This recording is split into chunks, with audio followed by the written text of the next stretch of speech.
Welcome to this video showing you how to paint feathers. I've created a really bright background using phthalo turquoise and titanium white. It's not too dark, but it's dark enough for white to show up against it, and we're going to start by outlining where the basic feather shape is going to be. The main structure of any feather really comes from the stiff central shaft that runs right the way down the middle of the feather. So here we have the tip of the feather, the part where it actually connected with the bird. It's the widest part of the shaft, moving down and curving around. And now towards the top you do tend to have these tiny little tufts of fluff coming out. They don't quite turn into the long filaments that you have further down the feather. They are quite characteristic, and putting them in does make your feather look far more real. And then as you move further down the shaft you start to put in the longer fine filaments that then curve out and down and around. Now at this stage I'm just building up roughly where the main body of the feather is going to sit on the canvas. I don't need to put in too much detail, but just to have a rough idea of where it's going to sit, and then I can start building with a darker colour and put highlights and shadows in. But this is quite a therapeutic stage because you just keep regularly putting filaments in and having this curving, sweeping action with the paintbrush. And you can see the feather really start to build.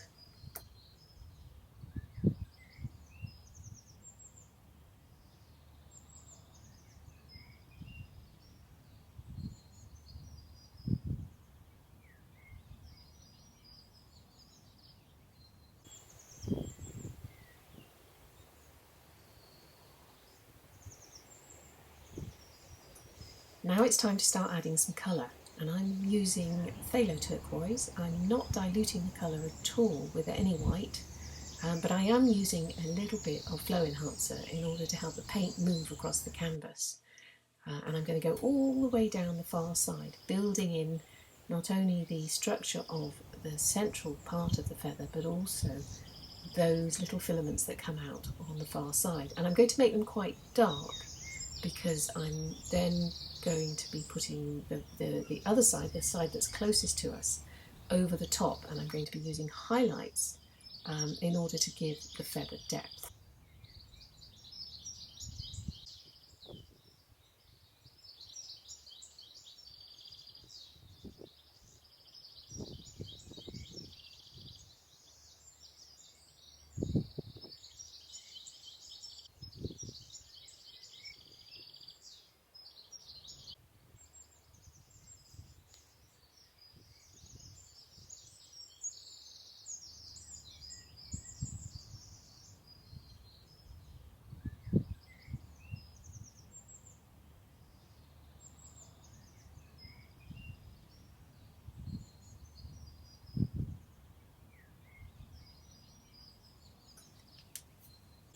So I finished the far side there, and I'm now starting to bring in colour to the near side of the feather.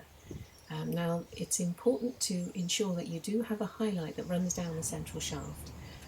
This actually does narrow as it gets towards the tip of the feather and disappear into the main filament, so you don't need to carry it really much further than halfway down. And then adding more colour in with the dark phthalo turquoise, so you've got a little bit of shadow and then a lot of highlight on this near side of the feather, which then will be brought up and over filaments that you've already marked in at the back.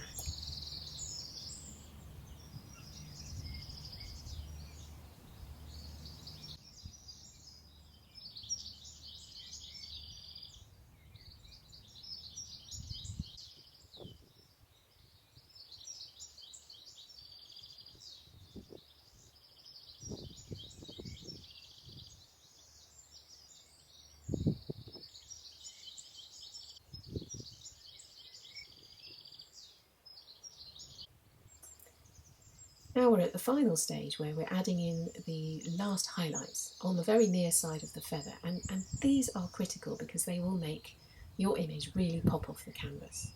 I'm really quite pleased with how this has turned out, and it has been very therapeutic to systematically put in all these tiny little filaments.